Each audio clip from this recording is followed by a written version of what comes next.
Okay guys, तो ये आज के दिन का दूसरा वीडियो है। अगर आपने आज के दिन का पहला वीडियो नहीं देखा है तो जा करके देख सकते हो। आपको आई बटन पे इस वीडियो का लिंक मिल रहा होगा एंड इसके साथ ही वीडियो के एंड स्क्रीन पे आपको मैं कार्ड भी प्रोवाइड कर दूंगा, सो वहाँ से भी आप जा करके देख सकते हो। स्टार्ट करते हैं इस वीडियो को, लेकिन उससे पहले यार सब्सक्राइब कर देना एंड बेल आइकन प्रेस करके ज़रूर से ऑल पे सेट कर देना एंड हाथों हाथ वीडियो को लाइक भी कर देना। तो इस वीडियो में हम बात करने वाले हैं कमेंट रिक्वेस्ट के बारे में। अगर आपको किसी भी स्टॉक में कोई डाउट है, आप जस्ट कमेंट कर सकते हो एंड बता सकते हो कि मेरा ये पर्टिकुलर XYZ स्टॉक है, मुझे इसका फंडामेंटल जानना है, मुझे इसका टेक्निकल जानना है, मुझे इसका बिजनेस जानना है, या फिर अगर आपका और भी कोई यूनिक डाउट है तो वो भी आप पूछ सकते हो कमेंट्स में। और कमेंट रिक्वेस्ट जो है वो यहाँ पे आप देख सकते हो क्या है। तो इन्होंने कहा हुआ है एस्ट्रॉन और IOCL के ऊपर जो है बनाया जाए कि टारगेट फॉर लॉन्ग टर्म। तो एस्ट्रॉन के ऊपर मैं ऑलरेडी बना चुका हूँ और वो वीडियो का लिंक आई बटन पे दिया हुआ है, ठीक है। सेम ही वीडियो है, आज सुबह ही उसके ऊपर बातचीत हमने की थी। IOCL के ऊपर इस वीडियो में बात करने वाले हैं और टारगेट फॉर लॉन्ग टर्म इन्होंने पूछा हुआ है तो उसके ऊपर भी थोड़ा ध्यान देंगे।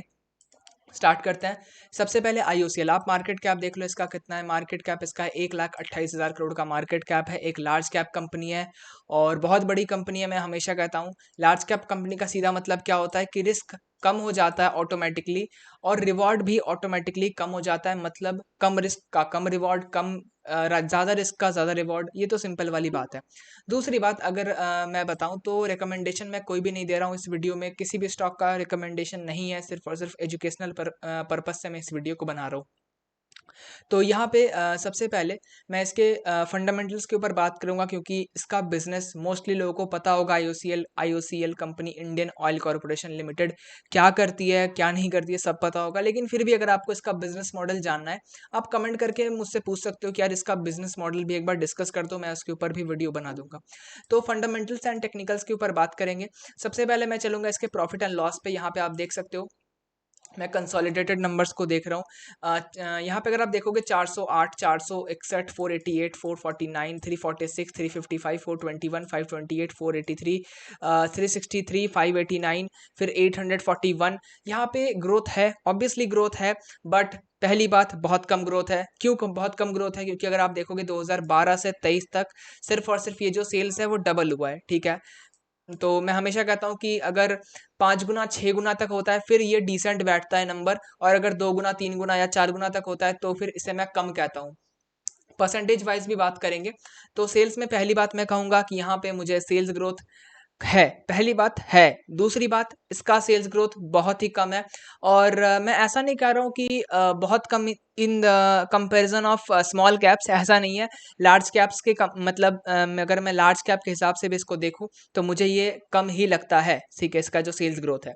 तीसरी बात कि यहाँ पे इनकंसिस्टेंसी बहुत ज़्यादा है। स्टॉक बढ़ता है उसके बाद घटता है, 3 साल 2 साल घटता रहता है, फिर उसके बाद बढ़ता है, फिर घटता है, फिर घटता है, फिर बढ़ता है, फिर घटता है। तो ये चीज़ें यहाँ पे चलती रहती है, इनकंसिस्टेंट है सेल्स। दूसरी बात, अगर आप यहाँ पे देखोगे मार्जिन, तो मार्जिन भी कुछ हद तक यहाँ पे, कुछ हद तक नहीं, इनकंसिस्टेंट ही है। 5%, 3%, 4%, 2%, 6%, 10%, 7%, 3%, 11%, 8%, 4%, मतलब 3 से 11 के बीच में ऊपर नीचे ये करता रहता है। और ऑब्वियसली पेट्रोलियम वाली कंपनी है। और नेट प्रॉफिट के बारे में अगर बात करें तो यहाँ पे नेट प्रॉफिट में भी बहुत इनकंसिस्टेंसी है। 4,000, 3,000, 4,000, 3,000, 6,000, 4,000, 12,000, 20,000, 22,000। देखो सही चल रहा है, यहाँ से सही चल रहा था, ठीक है। फिर क्या हुआ, 17,000 नीचे आया, फिर -1,800, ठीक है। यहाँ पे कोरोना भी था 2020 में, मान करके चल सकता है, थोड़ा सा डिक्रीज हुआ, ठीक है। यहाँ पे 2 साल लगातार डिक्रीज हुआ, फिर इंक्रीज हुआ, फिर इंक्रीज हुआ, फिर डिक्रीज हुआ यहाँ पे। तो यहाँ पे नेट प्रॉफिट भी काफी इनकंसिस्टेंट है। हाँ, आप अगर देखोगे 4,000 से 25,000 हो चुका है लगभग। यहाँ पे आप कह सकते हो 6 गुना कह सकते हो, हाँ 6 गुना हो चुका है, ठीक है। TTM को अगर इंक्लूड करोगे तो, ठीक है, 6 गुना लगभग हो चुका है नेट प्रॉफिट। बट यहाँ पे इनकंसिस्टेंट बहुत ज़्यादा है, कभी नीचे कभी ऊपर, कभी नीचे कभी ऊपर। तो नेट प्रॉफिट का ग्रोथ मुझे फिर भी ठीक लगा, सेल से तो अच्छा ही है। और लेकिन यहाँ पे जो है इनकंसिस्टेंसी इसमें भी है। और EPS ग्रोथ भी आप यहाँ पे देख ही सकते हो। EPS ग्रोथ में भी वही सेम सेम बात, ओके है, अच्छा है। 3 रुपए से अराउंड 17 रुपए, 17.5 रुपए तक पहुंच चुका है, बट इनकंसिस्टेंट बहुत ज़्यादा है। और आगे चलते हैं। यहाँ पे अगर आप सबसे पहले देखोगे परसेंटेज सेल्स ग्रोथ का, तो 10 साल में 6% नॉट गुड, 3 साल में 15% चलेगा, 3 साल में 20%, 5 साल में 15% चलेगा, 3 साल में 20% इज गुड, ठीक है, मतलब डिसेंट है, ये अच्छा है। और TTM में 17%, ये भी मैं डिसेंट कहूंगा इसको भी, लेकिन डिसेंट मतलब ये नहीं कि अच्छा है। डिसेंट मतलब फेयर, ओके ठीक है, सही है, लेकिन हाँ मुझे ये ज़्यादा अच्छा भी नहीं लगा and at the same time मुझे ये कम भी नहीं लगा, ठीक है। और प्रॉफिट ग्रोथ के बारे में अगर बात करें तो 10 साल का 11%। देखो यार, प्रॉफिट ग्रोथ मैं ओवरऑल बताता हूँ, बार बार नंबर्स को मैं नहीं पढ़ूंगा, आप भी खुद स्क्रीन पे देख करके पढ़ सकते हो, तो जो चीज़ आप कर सकते हो वो मैं नहीं करूंगा ना, तो इससे क्या होगा, टाइम जाएगा सिर्फ, और कुछ नहीं है। तो यहाँ पे प्रॉफिट ग्रोथ का मैं ओवरऑल बता दूं, प्रॉफिट ग्रोथ अगर आप कंपेयर करोगे सेल्स देख करके प्रॉफिट देखोगे तो आप बोलोगे यार ठीक है, अच्छा है, टॉप लाइन से ज़्यादा बॉटम लाइन बढ़ता है, ठीक है, मतलब बॉटम लाइन ज़्यादा बढ़ता है, टॉप लाइन कम बढ़ता है, तो अच्छी बात है। और यहाँ पे अगर आप अलग इंडिविजुअली देखोगे सिर्फ और सिर्फ प्रॉफिट ग्रोथ को, तो मुझे तो ये ज़्यादा अच्छा नहीं लगा, मुझे भी ये डिसेंट सही लगा। स्टॉक प्राइस ईजीआर के बारे में हम बात नहीं करते हैं। आरओई की बात करें तो यहाँ पे देख सकते हो, आरओई जो है 14% था, फिर 13 हुआ, फिर 16 हुआ, फिर 7 हुआ, तो यहाँ पे कुछ हद तक मुझे लग रहा है कि आरओई भी इनकंसिस्टेंट है। हाँ, और फिलहाल घटता हुआ दिख रहा है, ऑब्वियसली 3 साल में 16% है और लास्ट ईयर का 7% है, तो थोड़ा घटता हुआ दिख रहा है। और आरओई ऐसे भी मतलब मैं इसे डिसेंट कहूँगा, 14-15% है। अगर आप ओवरऑल देखोगे, एक एवरेज अगर मैं 15 भी मान लूँ 3 साल के हिसाब से, 15-16, तो फिर भी मैं कहूँगा ठीक है, क्योंकि ऑब्वियसली कैपिटल इंटेंसिव कंपनीज होती है ऐसी कंपनीज। और कैसे पता चलेगा कैपिटल इंटेंसिव होती है, एक तो यार देखो, सब चीज़ें ठीक है, आपको फंडामेंटल से पता चल जाएगी, बट धीरे धीरे आपको समझ में आ जाएगा कि फंडामेंटल से तो पता चलेगी, बट आप सिर्फ और सिर्फ कंपनी क्या करती है इससे भी पता लगा सकते हो कि कंपनी कैपिटल इंटेंसिव है या नहीं है। कैपिटल इंटेंसिव कंपनी में सिंपल है, बोरिंग्स बहुत ज़्यादा रहेंगी और रिजर्व से भी ज़्यादा रहेगी बोरिंग्स। क्यों? क्योंकि ऑब्वियसली यहाँ पे जो चीज़ें होती है, जो यहाँ पे मतलब जिस तरह से आप कह सकते हो काम होता है, वो ज़्यादा कैपिटल मांगता है, और ज़्यादा कैपिटल देने के लिए ऑब्वियसली, और यहाँ पे कंपनी के पास पैसे तो रहेंगे, बट उसके साथ भी कंपनी को लोन लेना होता है, इतना इतना कैपिटल लगता है इसी वजह से।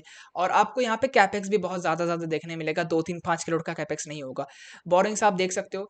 एक और चीज़ है, बहुत केसेस में आपको लॉन्ग टर्म बोरिंग ज़्यादा मिलेगा शॉर्ट टर्म बोरिंग से, और कुछ केसेस में नहीं भी मिलता है, जैसे इस केस में ये नहीं है। बट हाँ, ये मेजर चीज़ है कि यहाँ पे आपको जहाँ कैपिटल इंटेंसिव होने की बात आती है, वहाँ पे आपको बोरिंग्स ज़्यादा मिलेंगे, और कभी कभी वो रिजर्व से भी बहुत ज़्यादा हो जाते हैं, ठीक है, जैसे ये रिजर्व से थोड़ा सा ही ज़्यादा है, ठीक है, कुछ कुछ में बहुत ज़्यादा भी हो जाते हैं।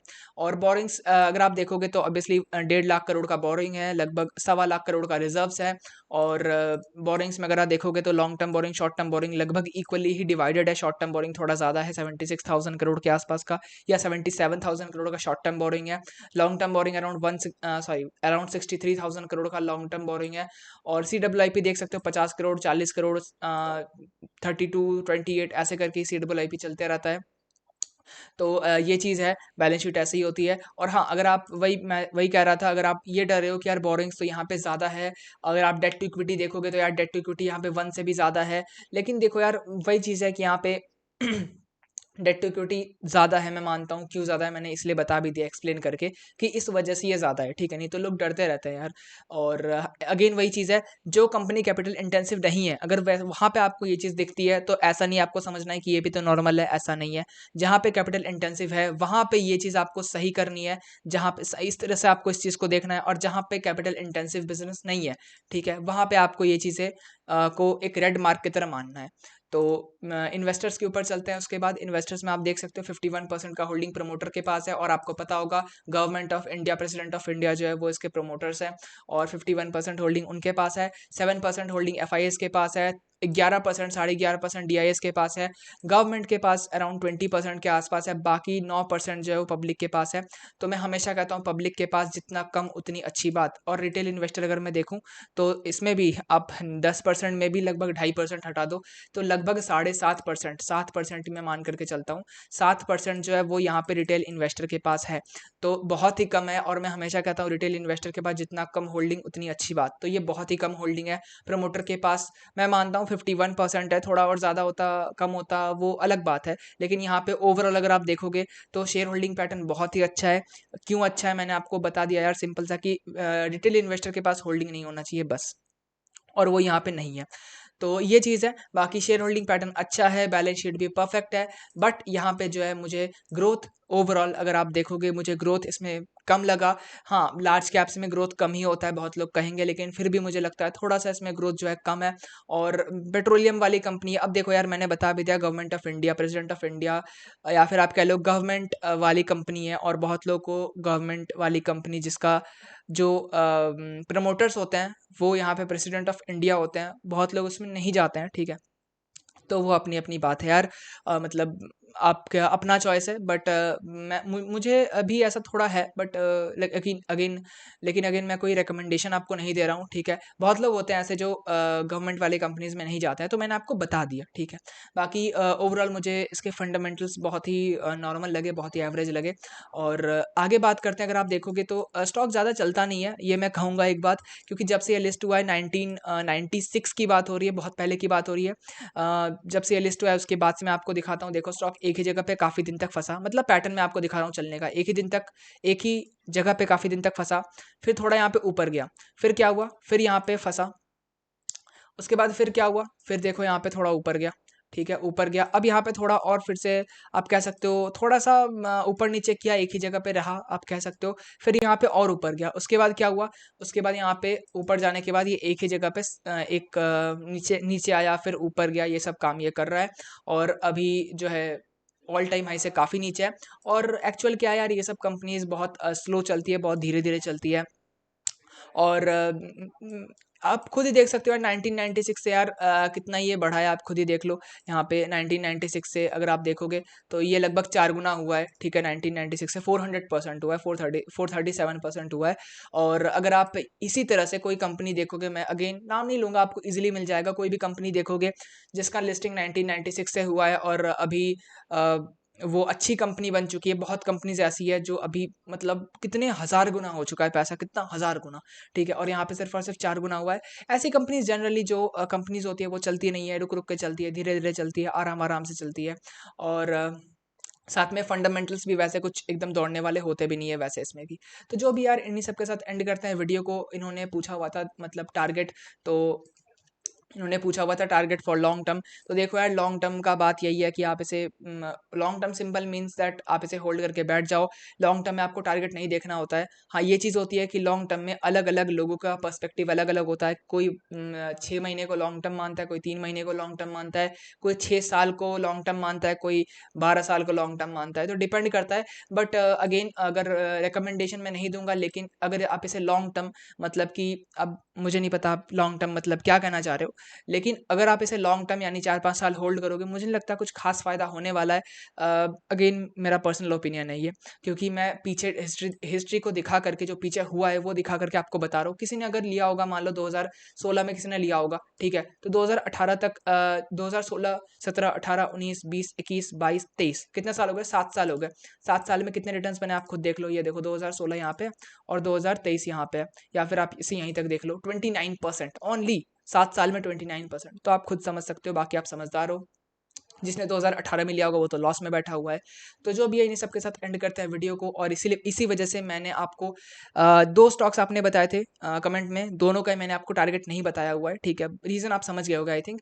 एंड करते हैं वीडियो को। जय Hind and thanks for watching. I think ये वीडियो बहुत लंबा हो चुका है।